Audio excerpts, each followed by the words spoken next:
It's Kim Vopni, your vagina coach here, and we are going to go through a little Kegel tutorial. Pelvic health is something that is grossly overlooked with regards to women's health. Kegels are often prescribed but very rarely taught, and they are incredibly effective when they are done correctly, when they are done consistently, and when they are done coordinated with movement. I have my vulva puppet here as a demonstration. So wherever you are right now, I want you to sit on whatever surface it is that you're sitting on and come forward to the edge. And the reason I take you to the edge is because most seats, unless it is a completely flat surface, put us into a bit of a posterior tilt. That's not the most effective place or way or position to do Kegel exercises. So we want to be in more of a neutral pelvis. So what neutral pelvis would feel like on the surface of the chair is your vulva actually would be on the surface of the chair. And if you kind of rock back and forth or even pull your two butt cheeks apart, you'll feel two bony points in each butt cheek. Those are your sits bones. So you should feel your two sit bones and your vulva on the surface of the chair. I'm going to keep the vulva upright because I want to show you what I want you to see. But essentially, the pelvic floor works in synergy with the diaphragm. So every time we breathe in, the diaphragm lowers and expands, and it draws air into the body. And it asks the abdomen to expand outwards, and it also asks the pelvic floor to expand and lengthen. So when we take a breath in, the pelvic floor is lengthening. So on the surface of the chair, you may feel like you have a bit of a sense of fullness.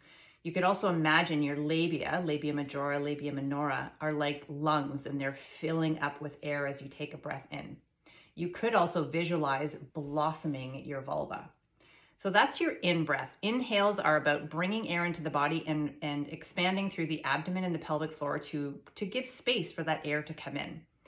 When we exhale, this is where the kind of classic part of the Kegel comes in.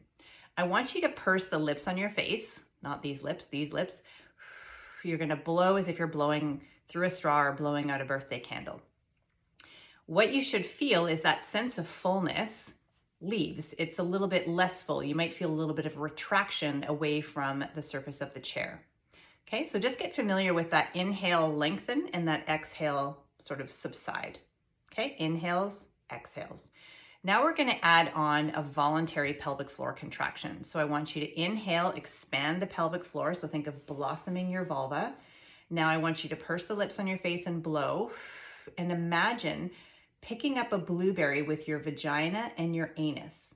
So you imagine grabbing a blueberry, picking it, lifting it up, drawing it up into the body, and then we're going to inhale and we're going to put it back down.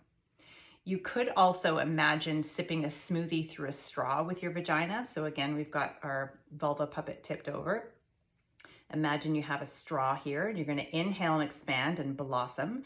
And then you're going to exhale and you're going to sip your smoothie, draw it up into the body, and then let that go. So those are just a couple of different cues. There's many different cues, and which one is best for you is dependent on you. There's no best cue. It's which one resonates most with you. Seeing a pelvic floor physical therapist can help you determine if you are doing Kegels correctly, but not everybody has access. So I invite you to practice this and make sure that you are getting that nice flattening, that sort of lengthening feeling in the pelvic floor as you inhale, and then a gentle drawing up, a contract and lift upwards on the exhalation. It's important to contract. It's important, so squeeze and close. It's important to lift. And it's almost more important to let go. We want to make sure that we lengthen and let go of that contraction so our pelvic floor is not stuck in an overactive or tense state. That can prohibit it and inhibit it really from reacting to forces such as laughs, coughs, and sneeze, limit its ability to support the organs. It could make sex difficult. We want muscles that can go through their full range of motion. So give that a try. And please come and join the Buff Muff Challenge. So this is a monthly challenge that I run that it takes the foundation of Kegels, which we just did, and incorporates it into movement. So we need to train the pelvic floor dynamically. Sitting in a chair and doing Kegels is okay if you're doing them correctly, but we need to make sure that we actually train the pelvic floor dynamically. So we want to inhale, and we want to exhale and activate the pelvic floor, and then do, say, a squat or a bridge or a lunge. And we also want to make sure that we release tension through lengthening exercises, lengthening through the hamstrings, through the inner thighs, tension in the posterior pelvic floor. It's all about balance. So in the Buff Muff Challenge, it's a whole body approach to pelvic floor fitness. Kegels play a role. They are a form of pelvic floor exercise, but we need to train the whole body and we need to train dynamically. So do your Kegels, come join us in the next Buff Muff Challenge.